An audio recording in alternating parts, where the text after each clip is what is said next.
সজা ভাঙি উৰি গ'ল সজাৰ মইনা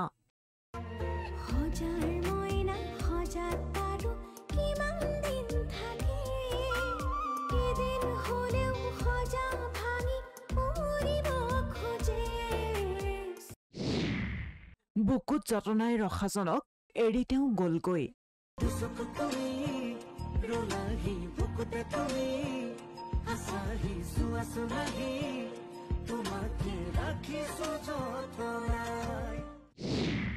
জীৱনৰ প্ৰতিশোজৰ সাৰথি হোৱা প্ৰতিশ্ৰুতি দি তেওঁ এতিয়া নিখোজ মৰমৰে প্ৰতিশোজত সাৰথি তুৰি হোৱা লাজে লাজে আহি মোকে খাবতিলোবা প্ৰথমে 2 বছৰীয়া প্ৰেম তাৰ পিছত বিবাহ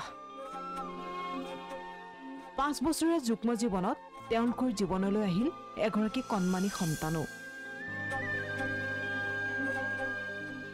সংসাৰখন নিয়াৰিকেই চলি আছিল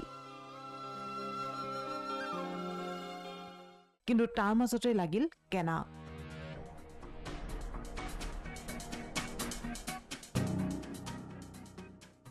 ৰিল বনাই ভাল পোৱা এগৰাকী সুন্দৰী মহিলাৰ মন কৰক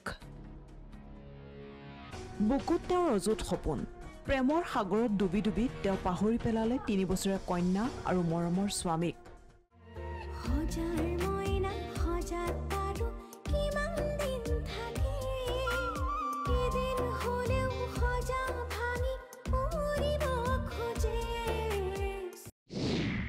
দেৰগাঁৱৰ পৰা সন্ধানহীন সুমিত্ৰা গোৱালা নামৰ এগৰাকী বোৱাৰী বন্ধন গোটৰ 50,000 টকালৈ পলায়ন বোৱাৰী সন্তানক বুকুত সাবতি এতিয়া পত্নীক বিচাৰি হাহাকাৰ যুৱকৰ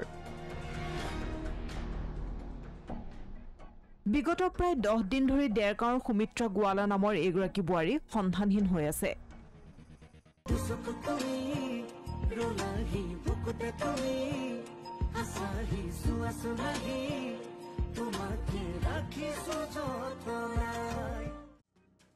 বন্ধন গোটৰ পৰা পোৱা 5,000 টকালৈ সেইদিনাই ঘৰৰ পৰা অন্তৰ্ধান হ'ল সুমিত্ৰা দেৰগাঁও থানাত এজাহাৰ স্বামী অংকুৰ দাসৰ অংকুৰে যিমান পাৰে তেওঁক সুখত ৰাখিছিল সুমিত্ৰাই পোৱা নাছিল কোনো অভাৱ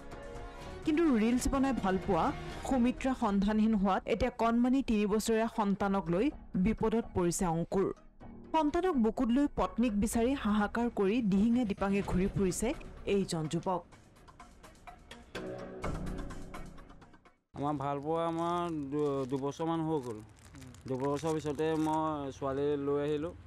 লৈ আহোঁতে আমাৰ বিয়া পতা আমাৰ 5 বছৰ গ'ল আৰু ধুনীয়া আমাৰ কইনাৰ সন্তান এটাও হৈছে এতিয়া মানে তাই গোটৰ পইচা পাইছিলোঁ বন্ধন গোটৰ পইচা পাইছিলোঁ তাই 50,000 টকা লৈ গুচি গ'ল কেতিয়াৰ পৰা নিৰ্দেশ হৈছে নিৰ্দেশ আজি এসপ্তাহমান হৈ গ'ল এতিয়ালৈকে বিচাৰি পোৱা নাই মানে কণমানিজনীৰ কথা ভাবি পুনৰ ঘৰলৈ ঘূৰি আহিবলৈ পত্নীক আহ্বান জনাইছে এতিয়া দুৰ্ভোগীয়া স্বামীয়ে মোবাইল চলাই তাই ৰিলছ বনাই থাকে এনি টাইম আৰু মোবাইল খুলিলে কেতিয়াবা খঙত কেতিয়াবা বিচনাতে থৈ গুচি যায় মই কেতিয়াবা চাওঁ তাই ৰিলছ বনাই থাকে পুৱা ৰিলছ বনাই সুমিত্ৰা গোৱালা তুমি য'তেই আছা